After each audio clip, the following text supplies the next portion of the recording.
注意看，退役多年的死神方便终于决定复出再战搏击擂台，霸气接受中国蔡李佛拳于建宏的指名挑战，势必要再延续自己的60连胜战绩，再创往日辉煌。要知道，在中国拳坛，死神方便就是神一样的存在。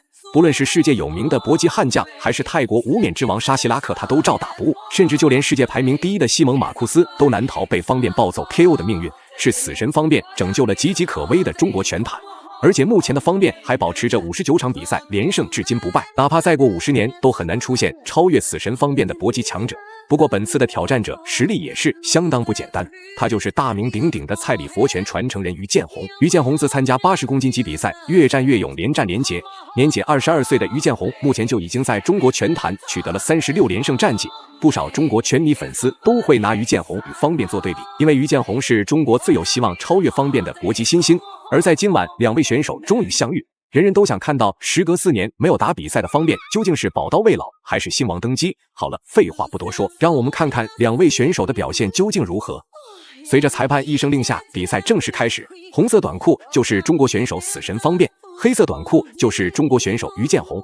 虽然大家不太喜欢中国选手之间发生内战，但是不可否认，于建宏的确已经达到了登峰造极的实力。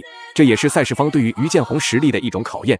如果于建宏可以击败方便，不仅仅可以让自己的名气地位水涨船高，甚至未来于建宏就会成为中国拳坛新一代的保护神。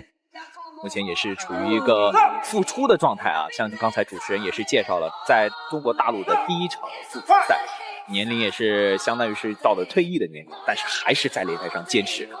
对，我们终于等到了这一场明星之战啊！是。那反观这个于建宏呢，是目前22岁，战绩29战22胜，然后5负1平6次 KO。可以看到方便老师他的身材完全没有因为这些年啊，就是年龄的增长而改变。也就是说，这个就是之前我们也聊过啊，这方便老师其实是一个非常自律的人啊。对，就像这种被退役的状态，他天天都是坚持着这个训练。对，我曾经跟方便老师一起录节目的时候，每天早。方便虽说多年没有打比赛，但是技术方面还是相当在线。哪怕于建宏拼命的进攻内围，方便依旧不会放松警惕，不是内围缠抱，就是迅速拉开安全距离试探，目的就是为了在首回合试探一下于建宏的总体实力。对于于建宏也没有丝毫的意见。2位选手目前的比赛环境并不是那么焦灼，只是简单的初步试探罢了，硬度很高。看一下他的对手于建宏啊，他的战绩也是不错的，29战22胜5负1平6次 KO。是。刚才这个击斧好像把对方的腹部打红了，这个后手重拳很重啊。初生牛犊不怕虎啊。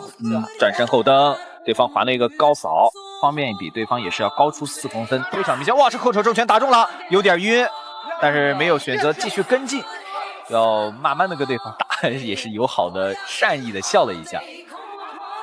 侧踹啊，这就是典型的散打运动员的动作。哎呀，方便也是中了一个后手拳啊。是，但是这个距离拉得很远，并没有挨得很结实。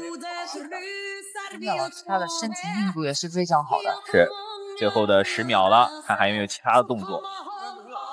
这个这个下劈腿，这也是一个散打的动作。下对，就有一个刘海龙。比赛来到第2回合，方便的散打腿法已经对于建宏造成了很大威胁，奈何于建宏也决定不再保留实力，开始顺势的逼近方便内围，发起凶猛追击。死神方便的资深拳迷都知道，方便的薄弱处就是内围。看到这一幕，方便也没有丝毫慌张，继续保持中远距离腿法还击。只要于建宏进入内围，则会立刻施展缠抱动作。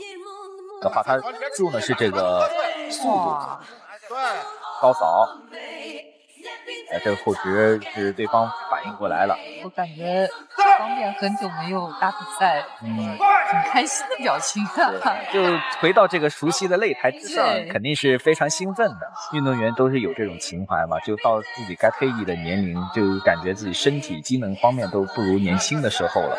但是呢，一旦自己能够回到擂台上，肯定是相当开心的。是的，又回到了熟悉的感觉，熟悉的味道啊。而且运动员就是在赛场上也始终保持一个兴奋的状态。对，哎呀，非常开心的。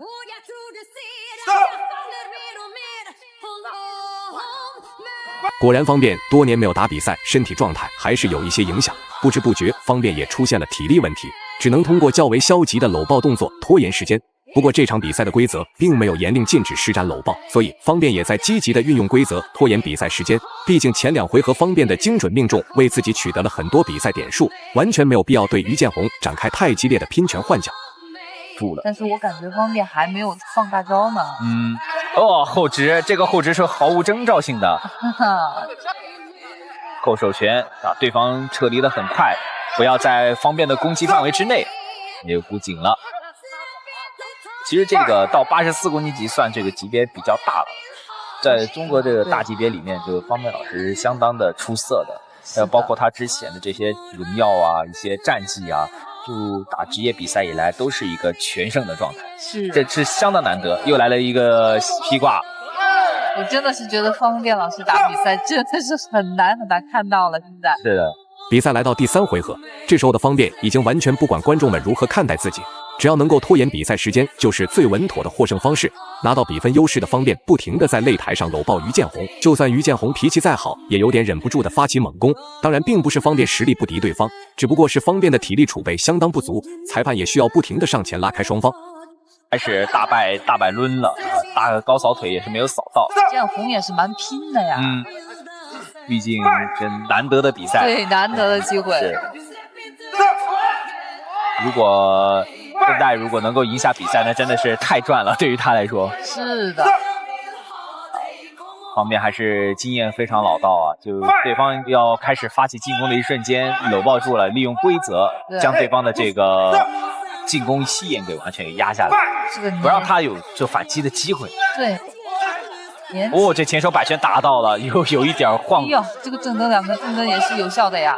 再来一个前手摆拳，后手拳没有打到，马上收力啊。哎呀，这个方面也是露出比较严肃的表情，已经露出来了。后手重拳，但是对方就用位移给躲开了，正蹬腿。正蹬啊！摆拳，再来箍紧膝撞。感觉方便老师这个顶膝稍微少一点。这是一些散打里面的鞭腿、侧踹、劈腿这些动作，他的这个膝法其实用的比较少，但是他的此时此刻的方便将往日的灵活打法发挥到极致，丝毫不给于建宏进入内围拼拳的机会，这也导致方便的比分持续上升。而且方便也明白对手就是奔着比赛点数的目的，哪怕内围打不过方便，依旧可以灵活的拉扯对方。比赛时间也已经来到了最后倒计时阶段，谁胜谁负还真说不定。